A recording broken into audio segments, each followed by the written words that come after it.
And welcome back to the NFLandU podcast. I'm your host, as always, Hayden Vassar. And wow, NFL is looking kind of different from the last time we talked. Going into week 17, there were divisions up for grabs. There were some playoff spots that could be moved up and down, coaches fighting for their jobs. And here we are on Tuesday, New Year's Eve, and it just feels like this was probably the oddest possible outcome we got in all of those departments. But we did it. I think we should celebrate first and foremost. We made it through the entire regular season. 256 regular season games. And today we're going to talk about the last 16 of those 256. What they meant, their impact, all this, that, and everything in between. And everything that came after on Black Monday. So the show might go a little long today, but, we got a lot to cram in there today. I do want to say first and foremost, before we get into the games, is that we're really going to spend a lot of time on, the games that impacted the playoffs. Like, for instance, San Francisco, Seattle, which we'll talk about here in a second, we're going to spend a lot of time on. Games we won't spend a lot of time on are ones that really didn't have much consequence coming out of them, like Chicago and Minnesota, for example. That's one we won't spend a lot of time on, and I know there's a couple more like that in the lineup. So for those games, we're probably going to speed through them, just spend a minute or two on them, just giving you a heads up now. So if you were really looking forward to my analysis take of the 21-18 win Bears over the Vikings game, I hate to burst your bubble, but it's not. You came to the wrong place. You ain't getting it here. So without further ado, I think why not get in to the recap show? Why not? For the last weekend of the year, we went 11-5 in our picks, so we finished off pretty strong. On Friday's show, we'll count up our season record, see what we finished with for the season. I think we finished pretty good off the top of my head. We had a couple good wins in there. So I think the best place to start on this recap show is to talk about the game everybody's been talking about all week long. Let's get it. San Francisco at Seattle. San Francisco wins 26-21. San Francisco improves to 13-3 on the year, clinches the NFC West and the number one overall seed for the playoffs. Seattle falls to 11-5, and they've lost 2 straight. It was the last game of the regular season, and my goodness, was it a good one. And it came down to an absolute classic goal line stand by a battle-tested 49ers defense, and it did have some controversy in there as well. And we'll get to that in a second. But, to start this game, San Francisco jumps up to an early 13-0 lead. Everything is going their way. Jimmy Garoppolo is throwing some darts to people left and right, and the Seattle Seahawks offense can't get out of the blocks. They can't get anything going. Russell Wilson is under tremendous pressure throughout the entire game, mainly for the first half. He just couldn't get anything going, had no time to throw. And they go into halftime down 13-0. In the second half, it was kind of a reversal of fortune, as the Seattle offense was able to give Russell Wilson some more time to throw, and he was able to battle back and got Seattle into great position to almost win the game. They outscored San Francisco 21-13 in the second half to come all the way back. And there they were with a little over 2 minutes left in the game, down 5 points. And Russell Wilson gets the ball back, and he's got to put together a big boy drive, and he does. He gets Seattle into the red zone, down 5 points with literal seconds left. He completes a pass to the 1 yard line. I forget who he threw the ball to, but he completes it to the 1 yard line. Seattle is out of timeouts, and they run up, clock the ball. Now, I still don't quite understand what happened next, because they spike the ball, stops the clock, and it sounded like they were trying to get Marshawn Lynch onto the field to run a run play from the 1 yard line, but some kind of position grouping got messed up, and there were guys coming in and off the sideline, and they end up getting a delay of game penalty at the 1 yard line. how you get a delay of game penalty in the biggest spot of your entire season is one of the most insane, gut-punching, self-inflicted wound of the entire season. Seattle is right there, and they were about to bring in a dump truck known as Marshawn Lynch to punch it in to take the lead, and they just shoot themselves in the foot to take them off the 1-yard line. So now they're backed up to the 6-yard line. So Russell Wilson throws 2 passes. They fall incomplete, so it falls to a big 3rd and goal from the 6. He tries to hit his tight end, Jacob Hollister, in the end zone, but it falls incomplete. But there's a significant problem with it. The defender that was covering Jacob Hollister looks to severely interfere with the pass. It looked about as plain as freaking day that the defender got away with pass interference. You have the announcer saying it was pass interference. You have the rules analyst for NBC, who is a former NFL official, saying that is about as clear and obvious pass interference as it gets, yet the replay officials did not stop to look at it. And this was what the replay officials, this is what the rule was enacted for. For a moment like this, with a game on the line and a clear and obvious, which is what the rule says in the rule book, clear and obvious, happens, and they don't even look at it. And you had the head of NFL officiating, I'm forgetting his name right now, but the head of NFL officiating said after the game that he saw every replay, and he said that wasn't clear and obvious. Well, if that wasn't clear and obvious, then what is? Like, what are we doing at this point? Like, seriously. Seattle had a serious argument that a pass interference occurred against their tight end, and the officials don't even look at it. And it was about as blatant highway robbery as a person can get. So now it comes down to 4th and goal. So Russell Wilson drops back to pass, and he hits Jacob Hollister again on a underneath route, and it's short of the goal line. So Jacob has to try to lunge to make it into the end zone, but he's stopped by rookie linebacker Dre Greenlaw, literally inches from the goal line, to clinch victory for the San Francisco 49ers and clinch the number 1 overall seed. I mean, it was a classic back and forth tug of war between these two teams for the vast majority of the game.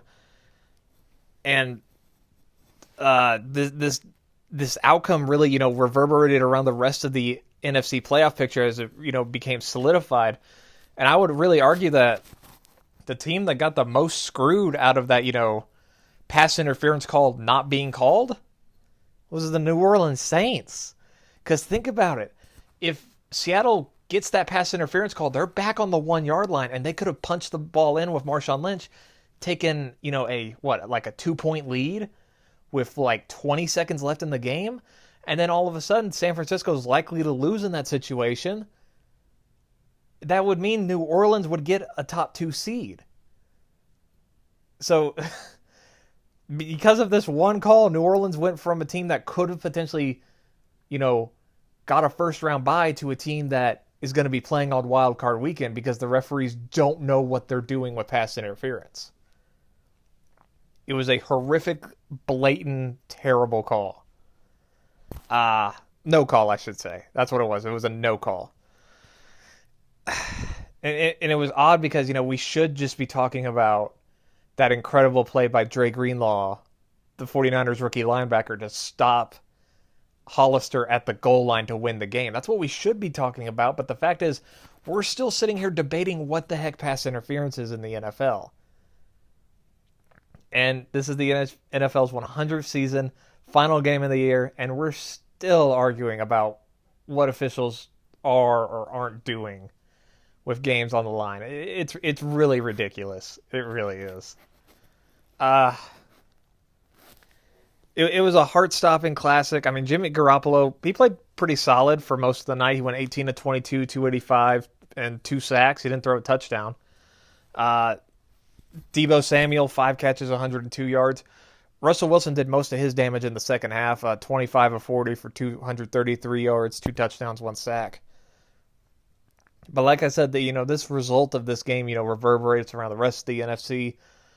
San Francisco clinches the number one overall seed, so they have home field advantage.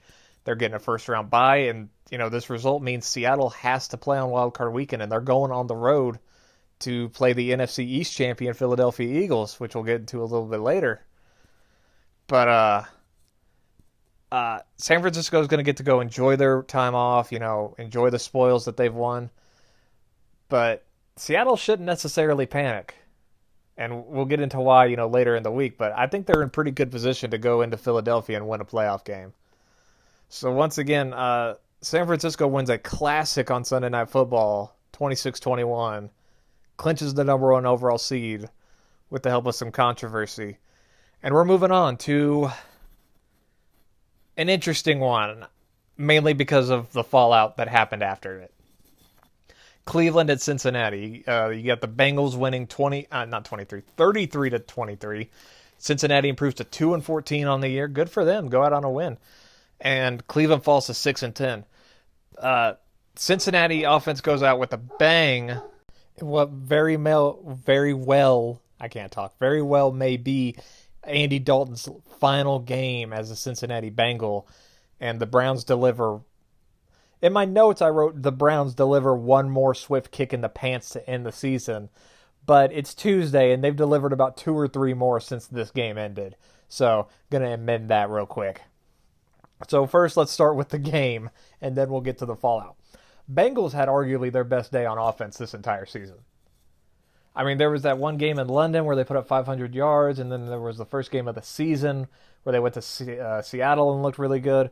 But honestly, this was probably the most competent they looked all season long. Their offense looked great. They relied on the run game. That was what they got going. Scored 4 touchdowns throughout the game, 3 of them coming on rushing. And it was spearheaded by Joe Mixon, who had an insane career day for the running back. Here's his final stat line. You ready for this? 26 rushes, 162 yards, 2 rushing touchdowns. Great day for young Joe Mixon.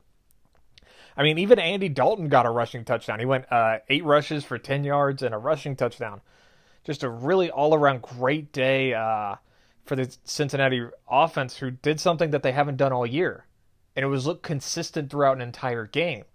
Because that was been my main sticking point with Cincy for all year, is that they'll look good in spurts, maybe for like 5 to 10 minutes in a fourth quarter or a first quarter. They'll look competent and look like they know what they're doing. But for the rest of the game, they just look unintelligible and look lost. For this entire game, they were there for arguably the first time all season. And it's sad it came in the last game, but at least they go out on a high note, Cincinnati jumped out to an early lead, and Cleveland throughout the rest of the game is trying to claw their way back in and cut into it. But every time they would cut into it, Cincy would put it back up to double digits every single time without fail. It was just really interesting to watch this competent team suddenly rise from the ashes in Cincinnati. And, it's fun to sit here and talk up Cincinnati, but my God, the Browns are just awful. It was just another miserable day for their offense. Baker Mayfield didn't have a good game at all. 12 for 27, 279 yards, 3 passing touchdowns, and you're thinking, oh, that's nice. But he threw 3 interceptions too. It might have something to do with the fact that he was sacked 6 times and had little to no protection from his offensive line, which has been a problem the entire year. So Baker had a terrible day. Nick Chubb had his worst game of the season. The guy who came into this game as the NFL leading rusher was held to a season low in rush yards. I think it was like 45 total rush yards for Nick Chubb. Oh, it was just an awful day for him. I mean, the only Browns player who had a good day was Odell Beckham Jr., who went over 1,000 receiving yards on the season in this game. And that just makes things worse for Cleveland. I mean, you had a 1,000-yard rusher in Nick Chubb, 1,000-yard receiver in Odell Beckham Jr., and your offense was still this bad and unwatchable? I mean, golly, how is that even possible? You almost have to try to be that bad. And And this bad offense is the reason why the Browns are 6-10 and are ending the game and the season on a 4-game losing streak. Now, for the Bengals fans, they couldn't care less who won this game. They were still high or drunk or whatever you want to call it off of what Joe Burrow, the LSU quarterback, did on Saturday night in the college football playoff semifinal game where he threw 7 freaking touchdowns in a game. Oh my gosh.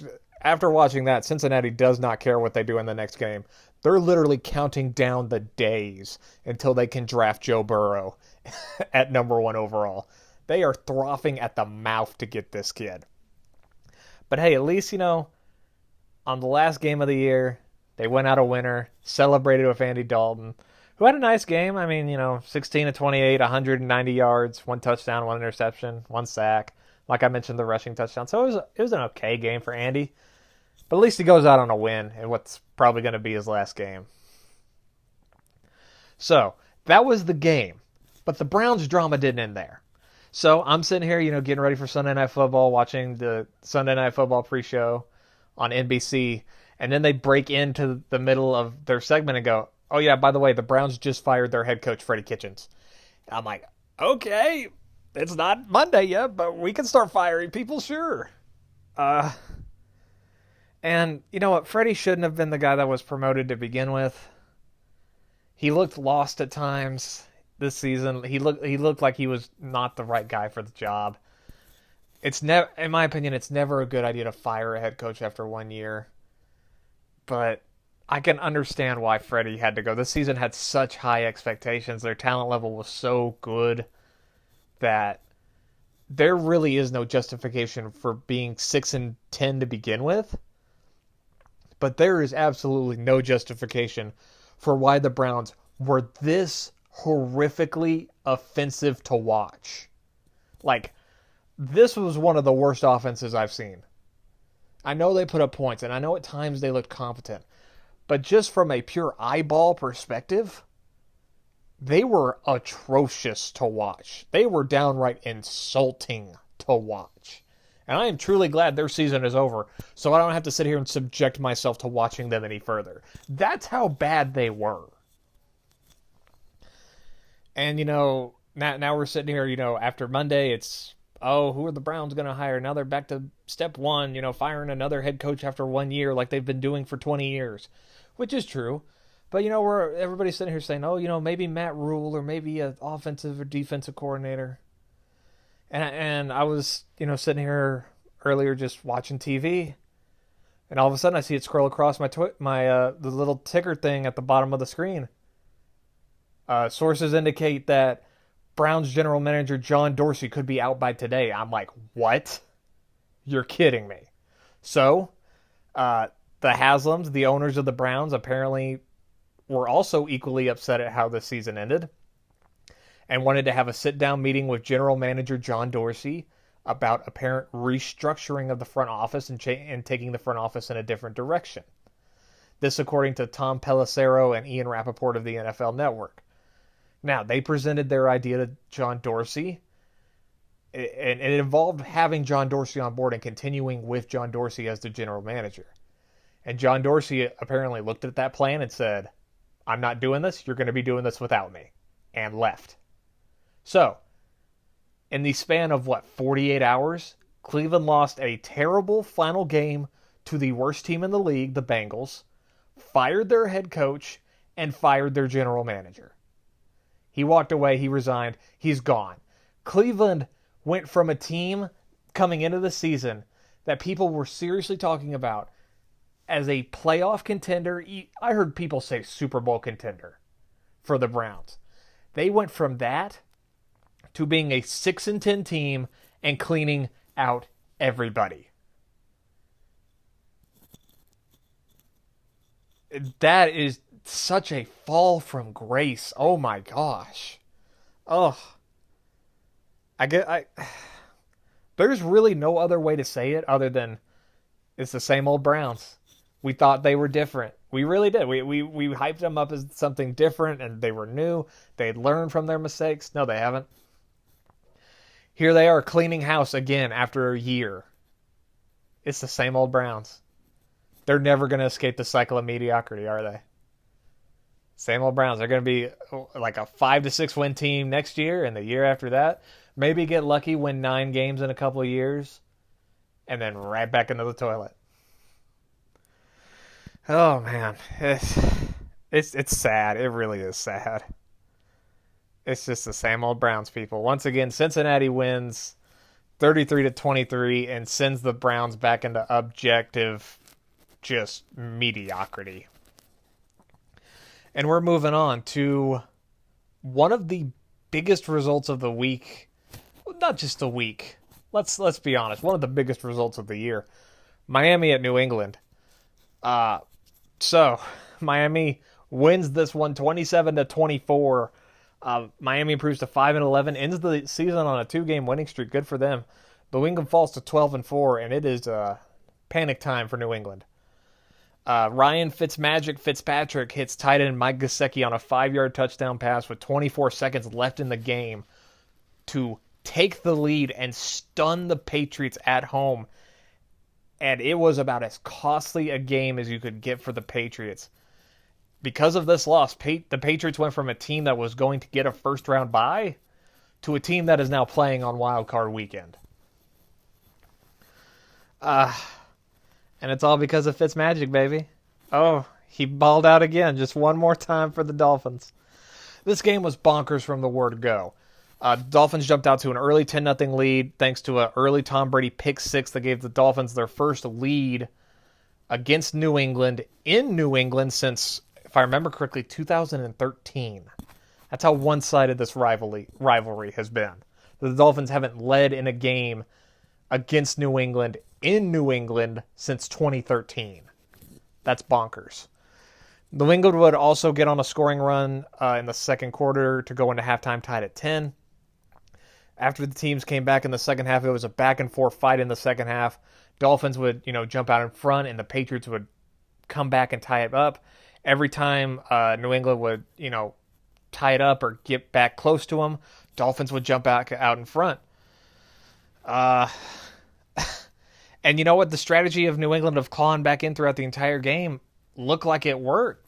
For a while, they had a lead against the Dolphins until Fitzmagic took it back. It was so incredibly odd to just watch this Dolphins team go downfield on a game-winning drive against this Patriots team. It was so surreal to watch. This was about as massive a catastrophe as you could get for New England. It has become worst-case scenario time. All New England had to do was win, and they clinched the second overall seed in the AFC. But they couldn't even do that.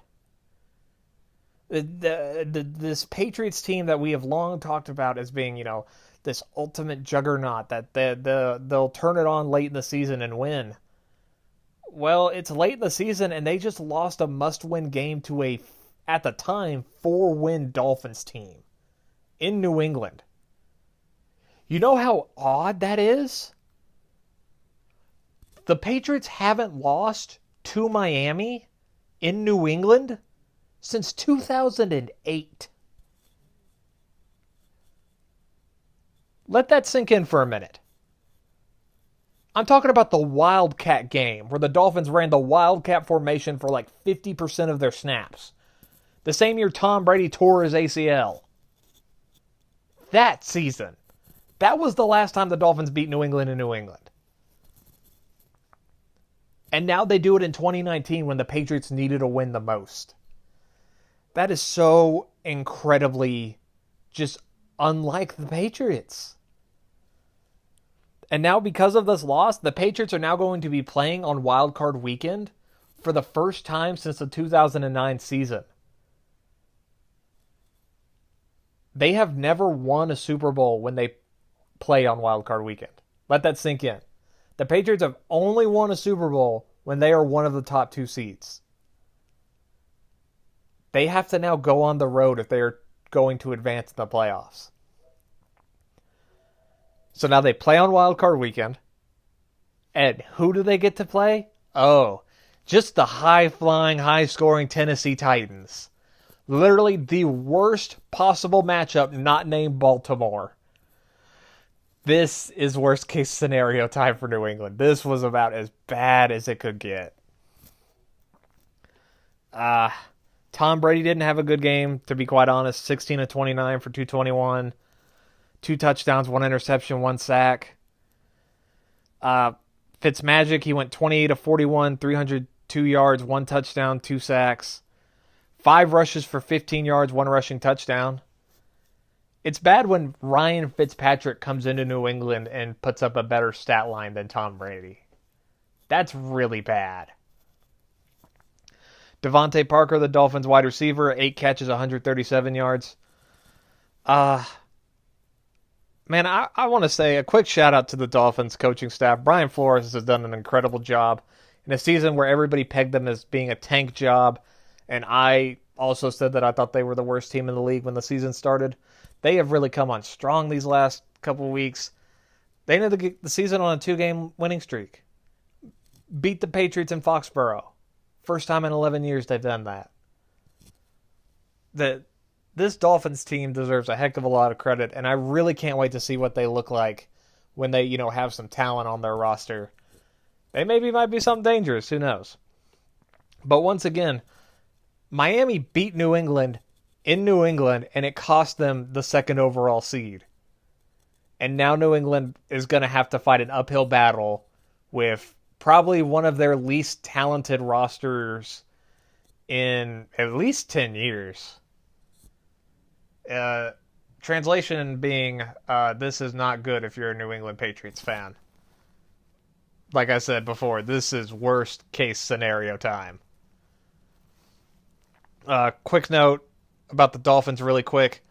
They did fire their offensive coordinator Monday, and they hired, of all people, Chan Gailey, 67-year-old former Jets coach Chan Gailey, to come coach their offense for next year. So that was a nice little turn of events. So, hey, there you go, Dolphins. You get a win and you get a new coach. Good for you. So you're probably asking yourself, well, if the Patriots didn't get the 2nd overall seed, who did? Well, let me tell you who did.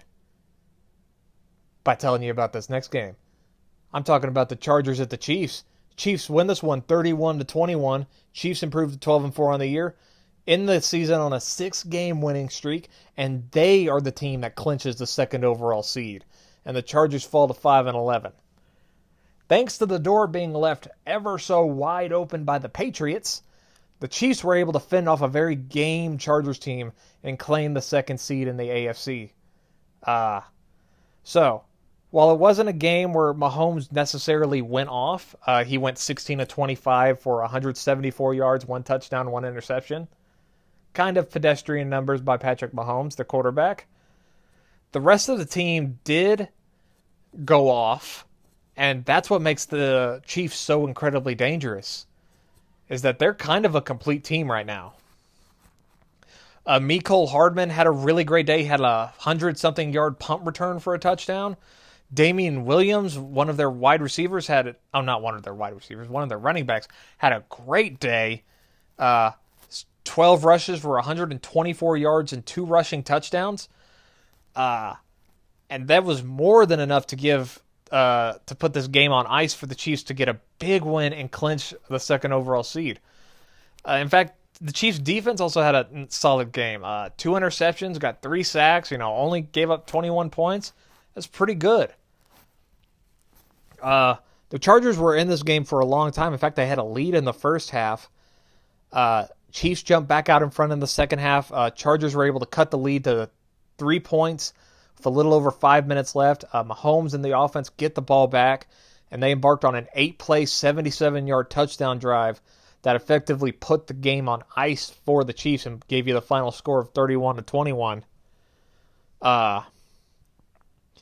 In what was probably Phillip Rivers' final game as a Charger. He talked about it in the post game, how if another team was willing to have him, he would play for him. Finished the game 31-46, 281 yards, 2 touchdowns, 2 interceptions, 3 sacks. I still think Rivers can maybe play in the NFL, maybe. And you can make an argument that one day he could probably be in the Hall of Fame. He's put up some great numbers throughout his career. But this feels like an end of an era for the Chargers as one of their best players ever. Let's be honest about it. One of their greatest players ever probably has played in his last game. And to go out on a low note like this is pretty sad for a really good... Phillip Rivers is a really good guy. He's been one of the more interesting characters in the NFL throughout the years, and it's going to be sad if he's not on a team next year. It really will be. But all credit to the Chiefs. They really feel like they've changed who they are over this last month and a half. They've become more of a defensive-oriented team, and it's worked wonders. They came into this Sunday needing to win and get some help. Well, they got the win, and they got some help, and thanks to that, they're the number 2 seed in the playoffs, and they get a bye week. And that's great for them. Now they can go home and rest, and man, doesn't it feel like the Chiefs are on a collision course with the Ravens in the AFC Championship? Doesn't that feel like what this is leading to? A defensive-heavy Chiefs team going into Baltimore for the AFC Championship. I mean, these two teams played earlier in the year, and it was a great game. But man, I would love to see a rematch in the playoffs. I feel like anything short of that would be disappointing and sad. Because now I really want to see that game. Once again, Chiefs win a kind of a back and forth affair. They really pulled away late though. They win 31-21, and Chiefs are your second seed in the AFC playoffs. And we're moving on to the NFC East. Everyone's least favorite division. But we're going to start with Washington and Dallas. Dallas wins 47-16. Dallas improves to 8-8. End the season on a high note. I guess beating Washington is a good thing. And Washington ends the season 3-13. For the Cowboys, it was a case of too little, too late for them, as their offense finally got back on track to rout this very low Washington team. It was a total team effort for Dallas in their final home game of the season. Prescott threw 4 touchdowns. Ezekiel Elliott looked great. Michael Gallup had a career day. And the rest of that offense put up over 500 total yards of offense. I mean, where was that team 3 weeks ago? I mean, for crying out loud. The Cowboys' defense also had one of their better games of the year. They only allowed 271 total yards, got 2 turnovers, which is something that is very rare for this Cowboys defense. And only allowed 1 touchdown on the day. The Cowboys really reinforced the opinion that I've had of them that they could really beat up on the bad teams. And this Washington team, which was already a bad team coming into this game, who sat most of their starters, not because, they were benching them, but because they were hurt, no Dwayne Haskins. I know Josh Norman didn't even travel with the team. Another number of their defensive stars didn't play. So that would make Washington a very bad team. It was, close and sloppy in the first half, and in the second half, Dallas just ran away with it. It was just a case where Dallas showed what they're capable of when they're clicking on all cylinders, and it really backs up the claim that they can be, if I could talk, that they can be one of the better teams in the NFL. But the problem is, and I've said this multiple times before, they don't always click on all the right cylinders. If this team had showed up last week against Philadelphia, if this team had showed up at any other time earlier in the season, on Thanksgiving, against New Orleans, against New England, the Cowboys would probably be NFC East champions. But they only showed up against Washington, and that's why it's too little too late for the Cowboys. Which is sad because this season had such high expectations. People were seriously talking about this team as a Super Bowl contender. And they're sitting here 8-8. That's kind of inexcusable. Get you some final stat lines real quick. Dak Prescott went 23 of 33, 303 yards, 4 touchdowns, 3 sacks. We wondered how the shoulder would hold up, and at first it was looking kind of wonky, but he eventually settled it in and looked really great. Ezekiel Elliott, 18 rushes, 122 yards, 1 touchdown. Michael Gallup, 5 catches, 98 yards, 3 touchdown catches. Great day for Michael Gallup. Case Keenum, the Washington quarterback, 18 of 37, 206 yards, 1 touchdown, 1 interception, 2 sacks. So a lot of fallout from this game, though, both in regards of coaching. Uh, Washington had fired their head coach earlier in the year, so they were already looking at guys. And it sounds like today, Tuesday, New Year's Eve, they got their guy, as they have reportedly signed head coach Ron Rivera to a 5-year contract. So great for Washington. You got, in my opinion, the best head coach on the market, and a guy I desperately wanted for my team, so I am insanely jealous. Washington also cleaned some house over the weekend. They fired president of football operations Bruce Allen, the head athletic trainer who was involved in all that debacle with Trent Williams, their offensive lineman, and another of other people. So Washington is kind of in flux, but they got their new head coach, so that's good for them. Plus, here's the thing: Washington secured the second overall pick with this loss. And in all likelihood, that second overall pick is going to be Chase Young from Ohio State. So let that sink in. That Montez Sweat, the guy who's already on the defensive line, who got 2 sacks in this game, is going to be lining up opposite side of Chase Young for the next 5 to 10 years and hunting quarterbacks in the NFC East. Oh, and they have Ron Rivera as their head coach for most of that. That doesn't seem fair, does it? That just seems not fair. So I would ask, who's the real winner here? Which team walking away by Tuesday is the real winner? For the Cowboys, the drama with Jason Garrett, it feels like they're going to fire him. By all indications, it feels like they're going to fire him. Yet Jerry Jones is refusing to do it. We're sitting here Tuesday, and they've had 2 separate meetings with Jason Garrett the last 2 days. And they keep coming out and saying, we're not ready to make a statement at this time. No official decision has yet to be made. Which leads me to truly believe that Jerry Jones, the Cowboys owner, is still debating on whether he should bring Jason Garrett back. Are you kidding me, man? What more do you need to see him do?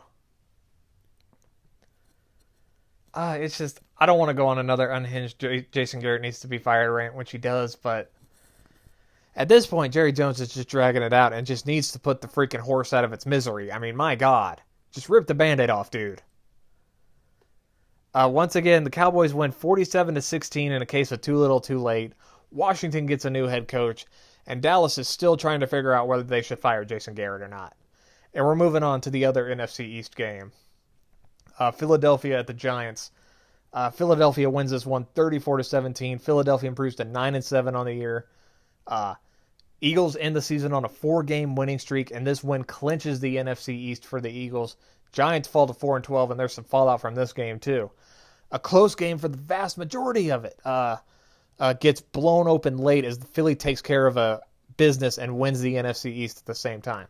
So, sloppy. It's in the Meadowlands. There's rain throughout the game, so it's low scoring and sloppy. Back and forth.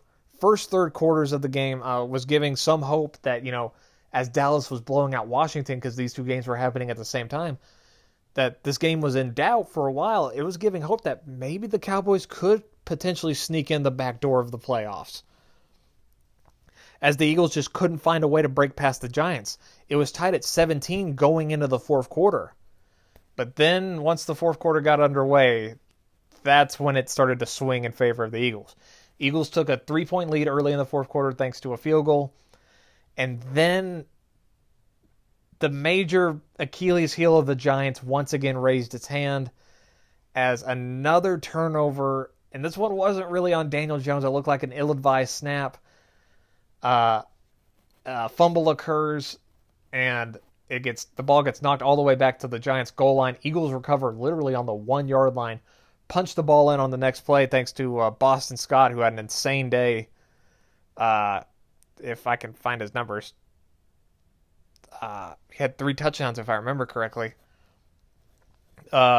So suddenly, what looked like a tie game all of 4 minutes ago suddenly turned into a 10-point Eagles lead.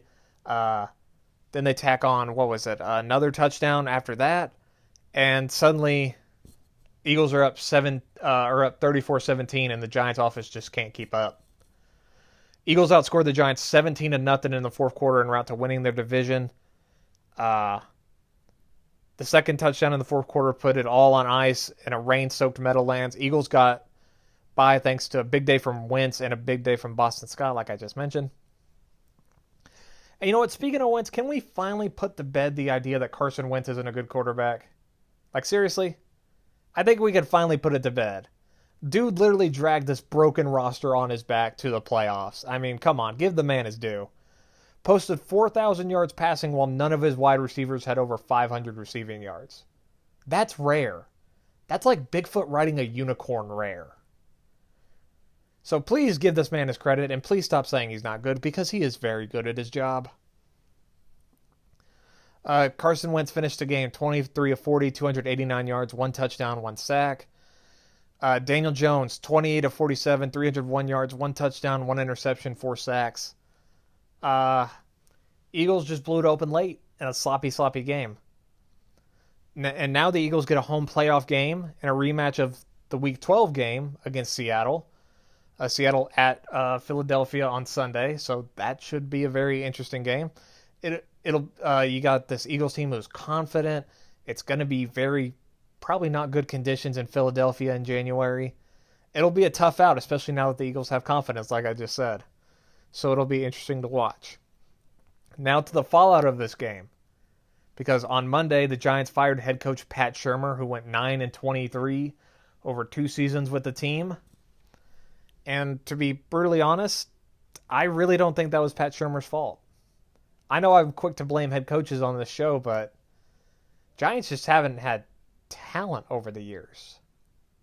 Over these 2 seasons. I mean, you line them up against the teams they played against. Every single time, they're the least talented team. And who does that fall on? General Manager Dave Gettleman, who is being retained by the Giants ownership. Really not sure why, but it felt like Pat Shurmur was being set up to fail no matter what he did, because he just didn't have a talented enough roster around him to compete, which is sad. And now, because of this odd thing where they're going to try and keep their general manager who's already on thin ice, the Giants have now gone through 2 different head coaches in 4 years. Remember when the Giants used to be a patient organization? What happened to that? Just kind of an odd fall from grace from, at one time, one of the better run franchises in the league. Once again, the Eagles win 34-17, and we're moving on to a game with a lot less consequence. Arizona at the Rams. Rams win 31-24. Rams improved to 9-7 in this season with a winning record. At least there's that. Arizona falls to 5-10-1. Rams and Cardinals engaged in an entertaining back-and-forth scoring affair in what was to be the final NFL game at the LA Coliseum, as the Rams are moving to a new stadium next year. Rams defense did an excellent job in this one, stymieing Kenyon Drake, who had like 60 rushing yards, and not allowing him to run all over the field. And they also benefited from the Cardinals offense turning the ball over 5 times in this one.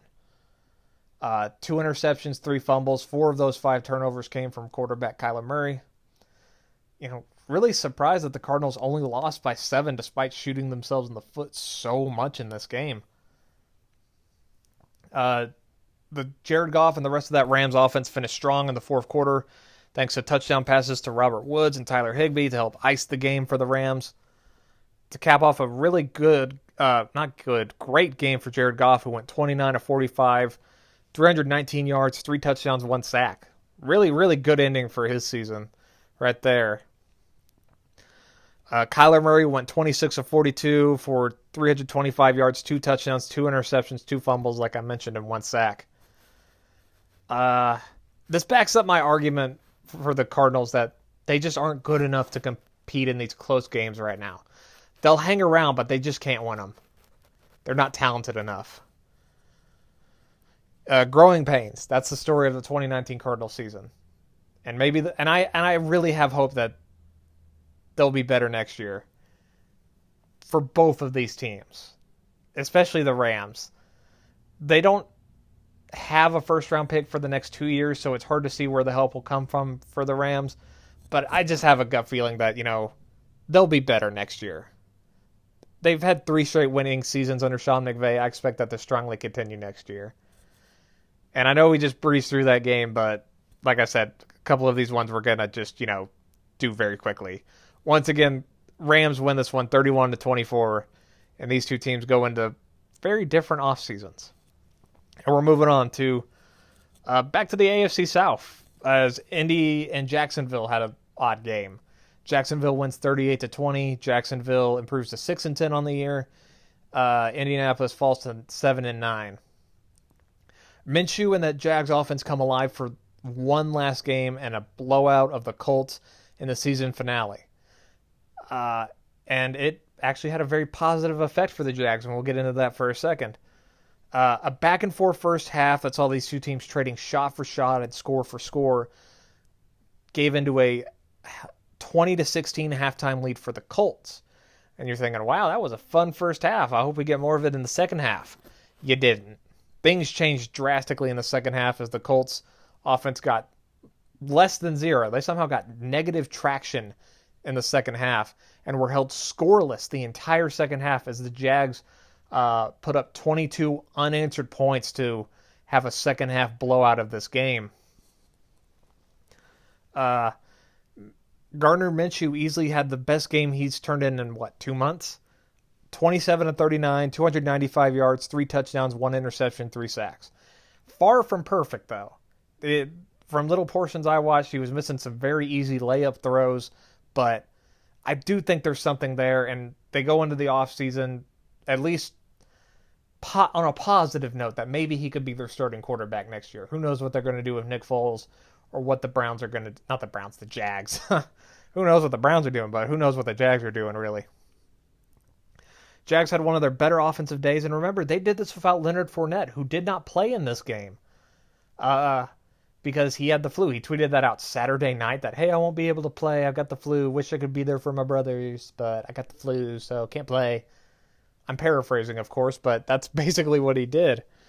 So Jags did this all without Leonard Fournette, which is all the more impressive. So Jags end the season on a good note, but speaking to the Colts, Jacoby Brissett certainly didn't help his case to be the Colts starting quarterback next year, did he? Went 12-25 for 162 yards, 3 sacks. He also had 2 fumbles.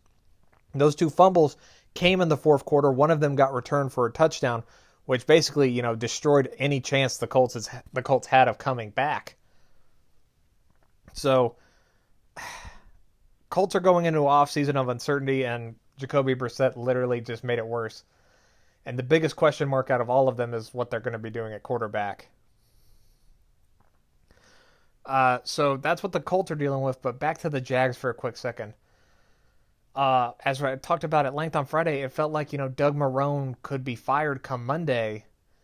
And then there were the reports that, owner Shad Khan had already met with Doug Marrone and told him that this would be his last game. Then the reports that were saying that wasn't true, that if Doug Marrone won this game, it would really help his chances. Well, they won this game, and Monday came and went, and there was no word on Doug Marrone. Then Tuesday came today, and it was announced that Doug Marrone and the rest of this front office will be returning next year, which was a massive boost of confidence for them, I would say. You get to go celebrate New Year's and not have to worry about your job. Who doesn't love that? So I got to assume that feels great for, Doug Marrone and the rest of that front office, get a big win, season looked great, and you get your job for one more year. Just don't go 6-10 the next year, and maybe you'll last a bit longer, who knows? So once again, Jags won a blowout in the second half, 38-20, I should say. And we're moving on to a game that really didn't matter much. Chicago at Minnesota, the aforementioned Bears and Vikings classic. Chicago wins 21-19. Chicago improves to 8-8 on the year, snaps a 2-game losing streak for them. Vikings fall to 10-6, and they've lost 2 straight.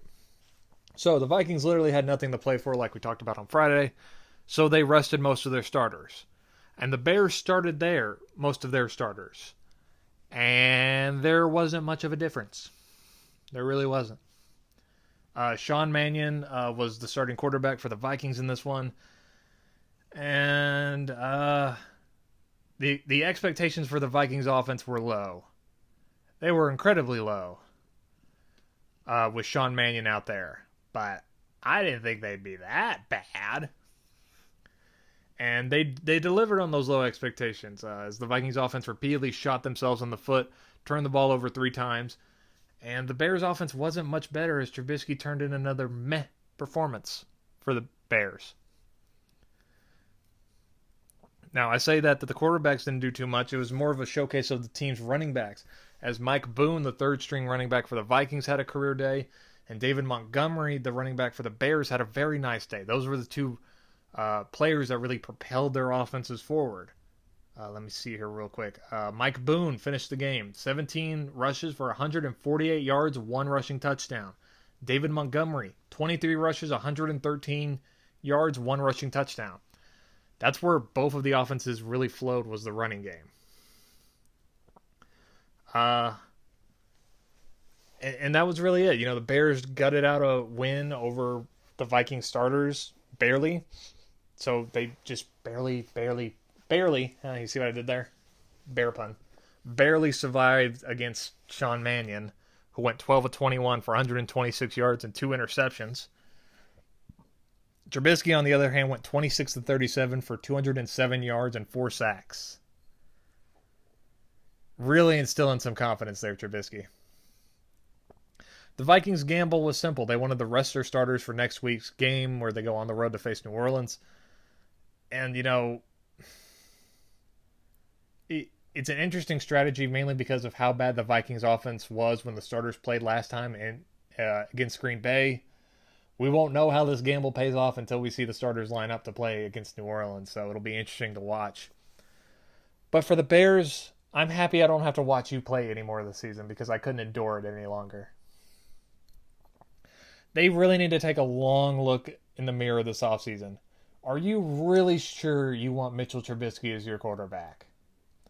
Now, I know the Bears general manager Ryan Pace came out today, Tuesday, New Year's Eve, and said that Trubisky is our quarterback for 2020. And I know a lot of Bears fans immediately started screaming into their phones of how this is just awful. 3 years ago, Ryan Pace made a similar declaration about how new quarterback Mike Glennon, who they just signed to a massive deal, was going to be their quarterback moving forward. And then what does he do a couple months later? Drafts Mitchell Trubisky. So just because he's saying he's their quarterback doesn't necessarily mean it. So who knows? Maybe this means that they're drafting a quarterback this year if history is any indication. All I'm saying is that if you go into next year and Mitchell Trubisky is still your unquestioned starter, there is a serious problem.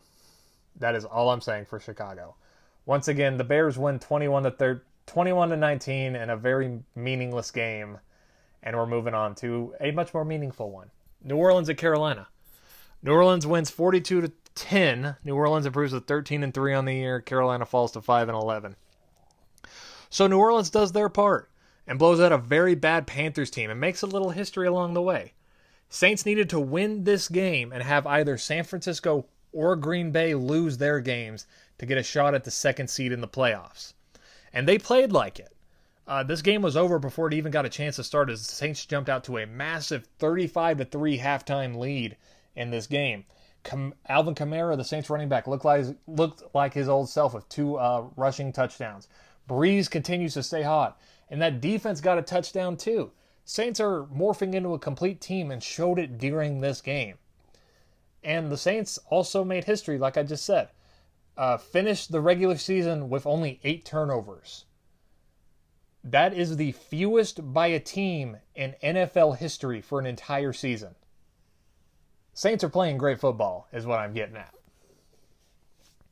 For the Panthers, almost nothing went right on offense. Rookie quarterback Will Grier started the second game and was under siege early and often by the Saints. He left the game in the second quarter due to a foot injury, and Kyle Allen had to come in and replace him for the rest of the game. Neither guy really did anything special. The only thing that really was nice for the Panthers is that Christian McCaffrey made history. He became only the 3rd player in NFL history to record 1,000 rushing and 1,000 receiving yards in the same season. He left in the 3rd quarter, but At least there's that. 5-win Panthers. At least you rode Christian McCaffrey into the dirt. Am I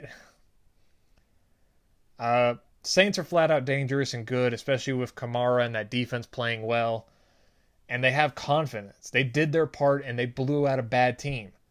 They just needed to get some help to maybe get into the playoff spot, and they almost got it. We're going to breeze through this game because, it was a blowout. I'm talking about this was probably one of the more uglier blowouts of the entire year. It was one-sided in capital letters. That's how bad it was. Once again, New Orleans wins 42-10, and we're moving on to the other important NFC playoff game, Green Bay at Detroit. Mason Crosby, the Green Bay kicker, hits a 33-yard field goal as time expired to complete a Packers comeback to give the Packers a 23-20 win over a very game Lions team. Packers improved to 13-3, and they clinched the second overall seed in the playoffs. Like I said, New Orleans needed some help. They almost had it in this game, and Detroit falls to 3-11-1. It really seemed like the Saints were going to get the help they so desperately needed after the Lions jumped out to an early 10-0 lead after a trick play that saw wide receiver Danny Amendola throw a touchdown pass to quarterback David Blau. And the Packers offense was doing nothing. Lions offense was showing signs of life in the first half, and the Packers offense was showing signs of regression in the first half. Aaron Rodgers and those wide receivers were not on the same page. He was missing easy throws. Guys were dropping passes. Aaron Jones couldn't get anything going. Their running back. And the Lions go into halftime up, up 17-3. The Packers needed to win this game to clinch the second seed, and they came out about as flat as humanly possible against one of the worst teams in the NFL playing a bunch of backups. How do you come out this flat, Green Bay? Then, once the second half started, it was a completely different story. The Packers started a complete comeback in the second half, and it was a reversal of fortune. Packers offense couldn't get going in the first half. They got going in the second half. Lions offense had signs of life in the first half. They had zero signs of life in the second half. Packers outscored the Lions 20-3 in the second half en route to the comeback win. Lions defense, was doing a good job of holding the Packers at bay, but they just couldn't hold them forever as they got little to no help from their offense in the second half of this game. It was like taking candy from a baby for the Packers as they take, they literally steal a win again from the Lions. Think about this stat. The Packers have played the Lions twice all season and have won twice, but have not led at any point during the game. Each time the Packers won, it was a last-second field goal that finally put them in front as time expired. At no point during either game the Packers have led against a 3-win Lions team. That makes no sense. It's almost absurd. Aaron Rodgers finished the day 27-55 for 323 yards, 2 touchdowns, 1 interception, 2 sacks. This is a pretty okay day. Aaron Jones, their running back, 25 rushes, 100 yards. David Blau did not have a good day. 12 of 29, 122 yards, 1 interception, 1 sack for a very bad Lions team. The Lions had them. The Lions had a win. If they had just put together maybe 1 or 2 field goal drives in the second half, they could have won this game. But their offense is so bad they couldn't even do that.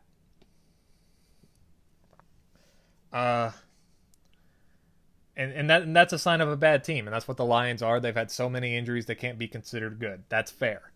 But the Packers are not as good as their record says they are. Their record says they're 13-3, one of the 3 13-3 teams in the NFC. And one would think that means they're good.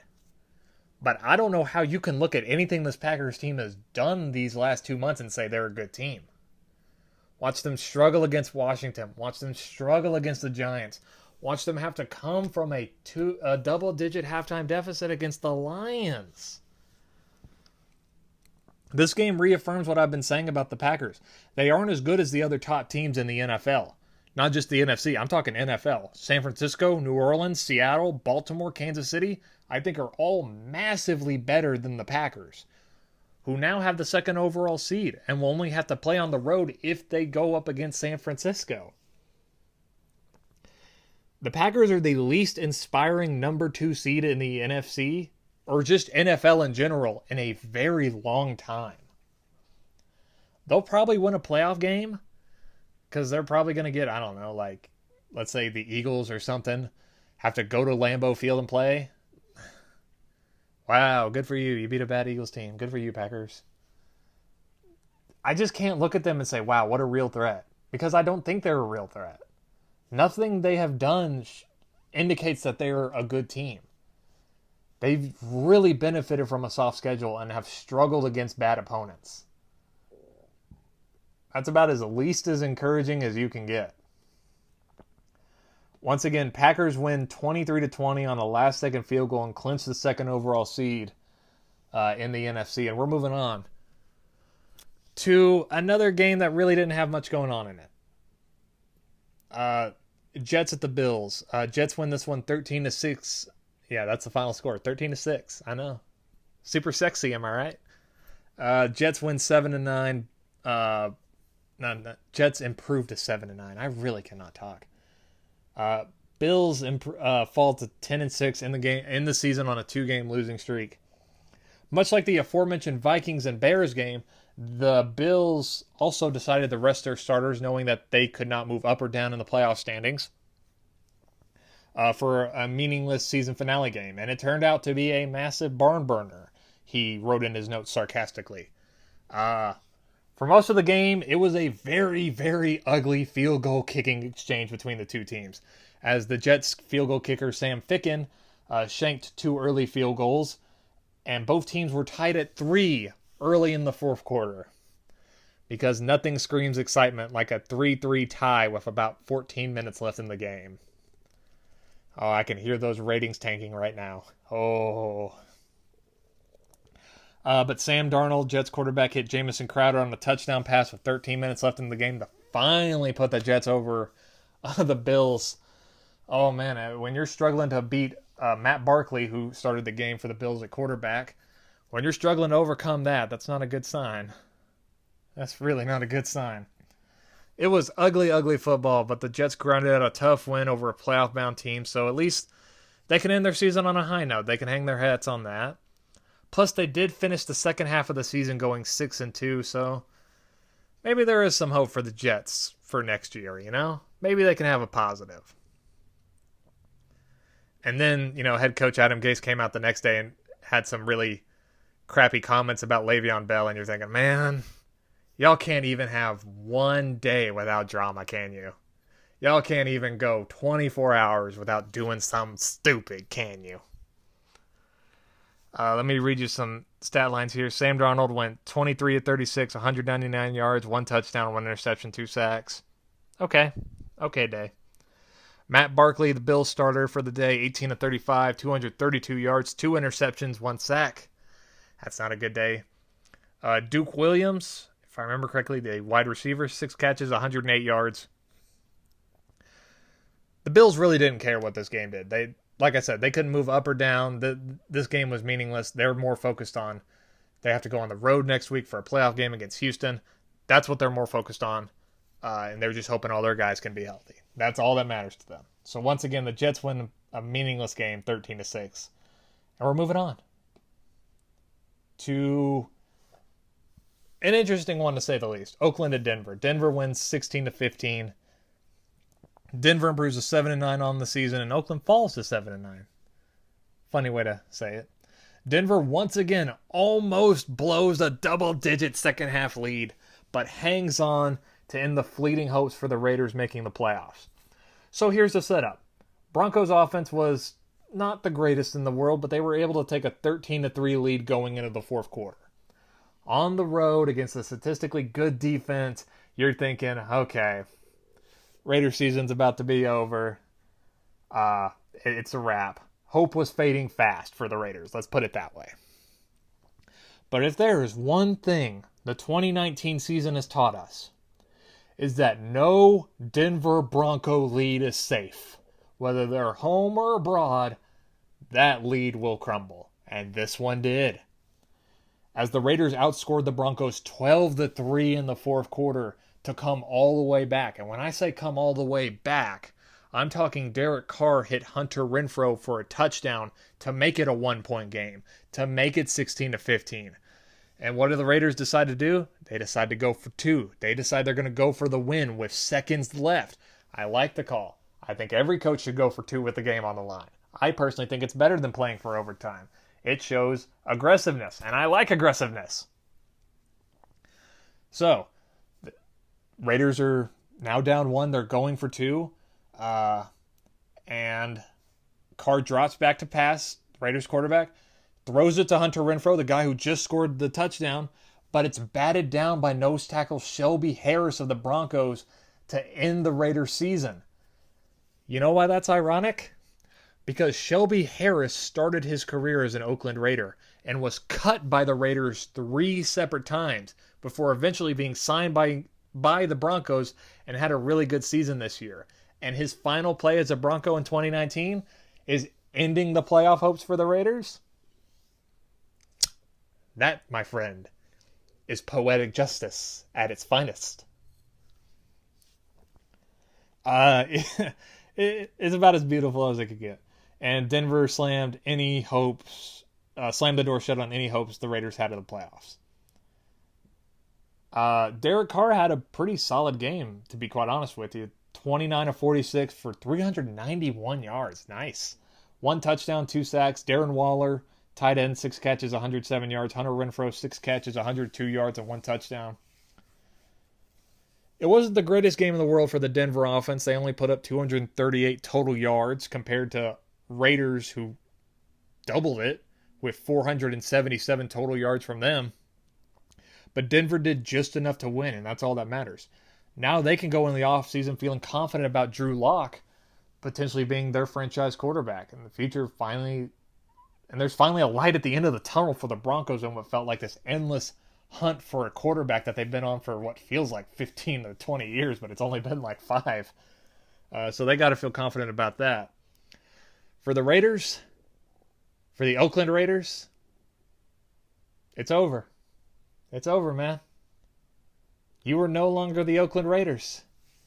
As of the moment this game ended, you are now officially to be known as the Las Vegas Raiders. Congratulations. See you in Vegas next year, Raiders. Once again, Denver wins 16-15, and we're moving on. To Pittsburgh at Baltimore.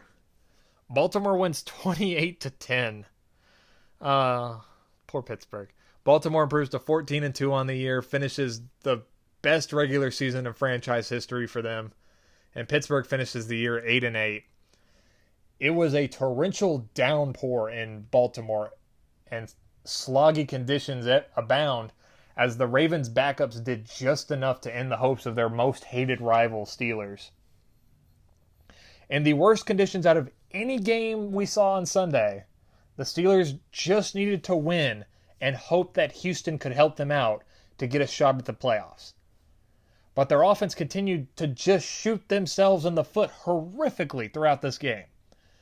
An early Duck Hodges fumble led to a Baltimore touchdown, and it was kind of over from there as Pittsburgh only put up 168 total yards of offense throughout the entire game, turned the ball over twice, just couldn't get anything going in this heavy downpour of rain and against the Ravens' backups, because that's what they were playing against.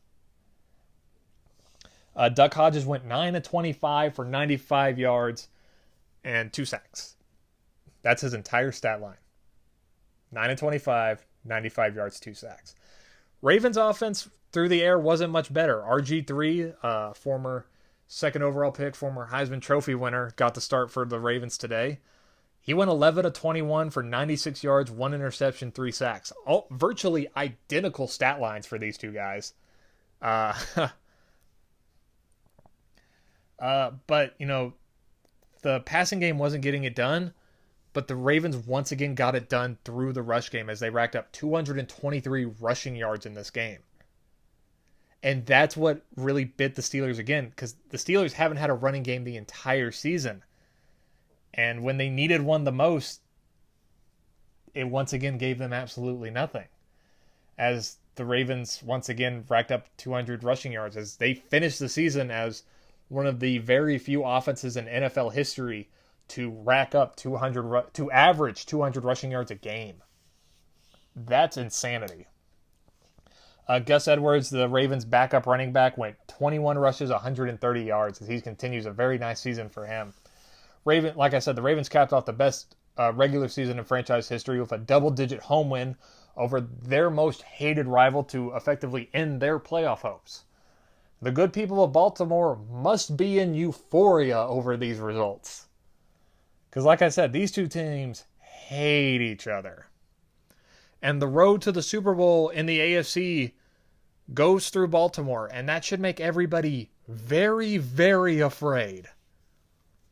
Because the Ravens have shown that they can win in these tough, ugly, weather-induced games.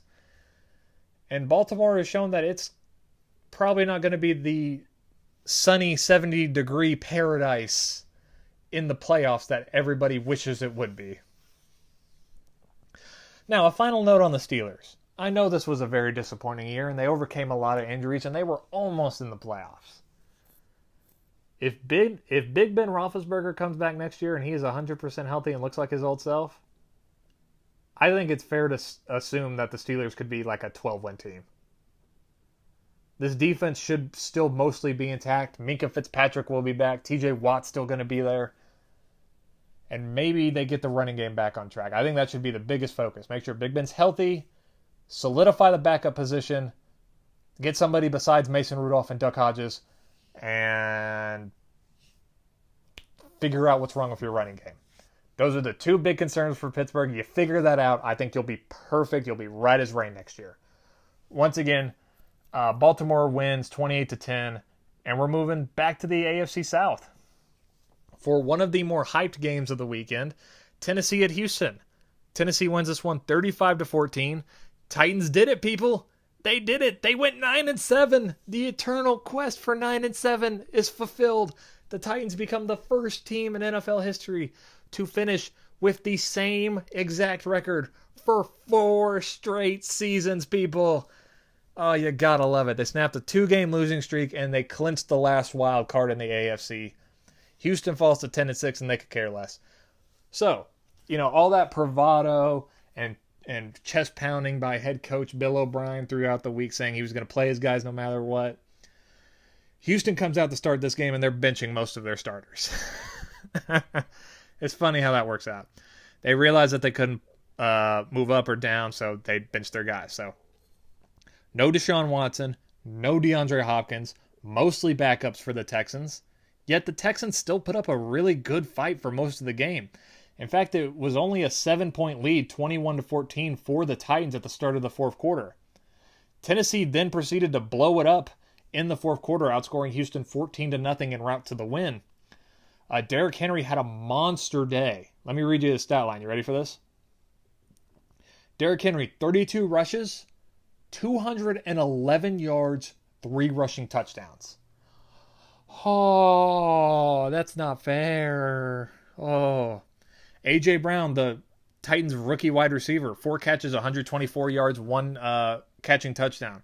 Tannehill continued his really great season. 13 out of 20 for 198 yards, 2 touchdowns. And the Titans win it. Interesting thing about Derrick Henry. Like I mentioned earlier, how Nick Chubb came into this Sunday as the NFL rushing leader, but was held to a season-low 45 rushing yards.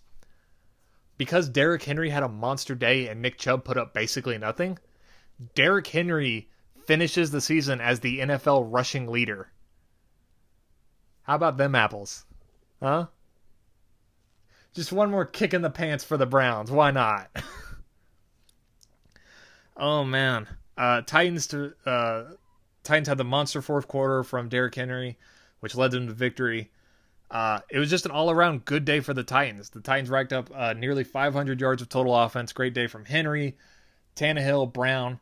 But it felt like, a taste of normal, what we've been getting from the Titans for the better part of 2 months. This is what they are. They're a high-flying offense that can score at will A.J. Brown getting a lot of yards after catch and Derrick Henry trucking fools, and Tannehill throwing like 20 to 22 passes a game. This is the Titans formula every single week, and it's winning almost every single week. They've lost, 2-3 games over the last 8? That's pretty good. Now, the Texans put up a pretty good fight behind backup quarterback A.J. McCarron, who went 21 of 36 for 225 yards. 1 interception, got sacked 4 times, but also rushed for 5 times for 39 yards and 1 rushing touchdown. Houston did the right thing resting their guys because they need all hands on deck next week when the Bills come to town to play against them. And that's what they should be focusing on because, spoiler alert, the Texans have not really had a great playoff record under Bill O'Brien, especially in the first round. It's not pretty. As for the Titans, they really don't have time to party, as they have a date with the Pats coming up this coming Saturday.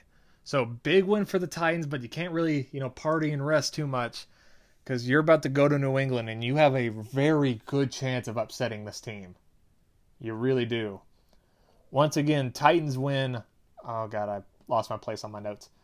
35-14, blow it open in the fourth quarter. Titans get the final wild card and 9-7 at the same time. They got their cake and they can eat it too. What a wonderful time for the Titans. And we're moving on to the last game. So, before we get into this last game, I was sitting here thinking when I was planning out this show, putting it in order, let's talk about the NFC East games here. Let's put the AFC South here, the other one there. Here's where we'll talk about the Packers and the Saints. And I'm sitting there thinking, man, how are we going to end this week's show? What note are we going to go out on? And I'm scrolling through the games, and I see it. And I'm like, oh yeah, this is it. This is the final game we're going to talk about for 2019. And you already know what it is. Atlanta at Tampa Bay. Let's talk Jameis Winston one more time, baby. Jameis did it. He made history. The greatest quarterback season of all time goes out in style as the most Jameis Winston season of all time ends in the most Jameis Winston way possible. As Atlanta wins 28-22 in overtime, both teams finished the year 7-9. Tampa Bay ends it on a 2-game losing streak. Falcons ended on a 3-game winning streak. Good for the Falcons. So here's the setup for this game. Atlanta jumps out to an early 10-0 lead on the road, and everything is going their way. As Tampa Bay just really can't get anything going on offense, and all this and that, and you're thinking, oh boy, that vaunted Tampa Bay offense is just going to turn in an egg for the last game of the season, aren't they? Well, you thought wrong, and so did I. And because in the second quarter, the Bucs offense explodes for 22 points to go into halftime up 22-16. And you're thinking, all right, those were the points we were waiting to see from the Buccaneers. Jameis did throw an interception in the second quarter to put his season total at 29, but he didn't care. He was wheeling and dealing as Jameis Winston became the 8th different quarterback in NFL history to throw for 5,000 yards in a season. But the history-making wouldn't stop there now, would it? As vaunted as the Bucs offense was in that second quarter, it stalled in the second half as it was held scoreless. The Falcons kicked the last-second field goal as time expired to send the game to overtime. Falcons scored 6 points in the second half, 2 field goals, to send the game to overtime, giving Jameis one more shot at history. One more shot. Bucs win the toss in overtime, so they get the ball first. Jameis then immediately throws a pick six to end the game, which broke history in 2 ways. It ended the Buccaneers season. It was also Jameis Winston's 30th interception of the season, which makes him the charter member of the 30 and 30 club, the first quarterback in NFL history to throw 30 touchdowns and 30 interceptions in a season. It also broke Peyton Manning's record for most pick sixes in a season. Jameis Winston now holds it with 7. So, good for Jameis. He did it. He broke history. Oh, you gotta love him. You really do. The Falcons never quit on Dan Quinn, and that was evident throughout the game as they fought to the bitter end, just like they did this season, and it saved his job. as they finish on a pretty remarkable turnaround. Quinn went from a dead man walking to saving his job. You just love to see it, don't you? I'll get you some final stat lines before we read this final paragraph. Matt Ryan finished 30 of 51 for 310 yards, 1 touchdown, and 6 sacks. That's going to be something they should really look at this offseason besides getting more defensive help. Really look into beefing up that offensive line to really protect Matt Ryan. For the Buccaneers, Jameis Winston went 13 of 24 for 201 yards, 2 touchdowns, 2 interceptions. Oh, history, and 1 sack. Ronald Jones went 11 rushes for 106 yards. Bashad Perryman, 5 catches, 134 yards, 1 touchdown. And, you know, Twitter was clowning Jameis Winston all day Sunday, and it was fun to enjoy the memes. And then Monday happened, and it just took on a surreal turn as teams were having their exit interviews with the press and the media. And some media member asked head coach of the Tampa Bay Buccaneers, Bruce Arians, hey, do you think you could win with another quarterback on your roster? And this was Bruce Arians' immediate response. I will read you the exact quote. You ready? And I quote, with another quarterback? ? Oh yeah, if we can win with this one, we can definitely win with another one too. Ooh, feel the burn. Bruce Arians from the top rope with the elbow drop. Ooh. And you know what? Winston didn't help things either, as he had his press conference next. And the reporter was talking to him about his season, and Winston literally said these words came out of his mouth in dead seriousness. He said, look at my numbers. I'm balling. This dude literally threw 30 interceptions this season and has the gall, the audacity to get in front of the media and say, I'm balling. Are you kidding me? This dude is literally going into the offseason and is reportedly asking the Tampa Bay Buccaneers to give him a contract extension worth up to $30 million a year. You gotta love the confidence. I would kill to have the confidence of Winston to continually screw things up and think I'm the greatest thing ever. Oh my gosh, dude. Dude. I just can't believe that. Look at my numbers, I'm balling. Is literally the biggest self-burn of the entire 2019 season. And I loved it. So, there you go. We ended on a high note. Clowning Jameis Winston one more time. And you know what? I hope they bring him back next year. He's a fun ride. He really is. You don't know what you're going to get, but it's a fun ride. So that's the recap show. I know we really burned through a lot of topics, but we had a lot to squeeze in there. So one last note, I wanted to preview the playoffs really quick. We're still going to do our normal Friday show. It's going to be a bit different because we're only going to have 4 games to preview. We're going to have some extra stuff thrown in there. We're really going to talk about head coaching searches and what's wrong with head coaching searches and what's wrong with the entire head coaching system in the NFL this Friday. So look forward to that, a very extended conversation about that. And we're going to go have in-depth previews about all 4 playoff games. So it'll probably be a much shorter show than we're usual to, but, you know, that's the deal in the playoffs. Less games means less time to talk about them. That's how it is. So here are the playoffs. If you weren't able to figure it out from what we were talking about earlier, there are 2 games on Saturday, 2 games on Sunday. The AFC games on Saturday, the NFC on Sunday. And here's the order. First game up, Buffalo at Houston on Saturday. If Houston's in the playoffs, they usually get the first playoff game, almost without fail every single year. Then late Saturday night, Tennessee at New England. Then on Sunday, Minnesota at New Orleans. And then the late game is Seattle at Philadelphia. And we'll preview all 4 of those games, and we'll talk about head coaching on Friday. So, thanks for stopping by. I know it's New Year's Eve, so everybody go out. Have a fun time. Please stay safe.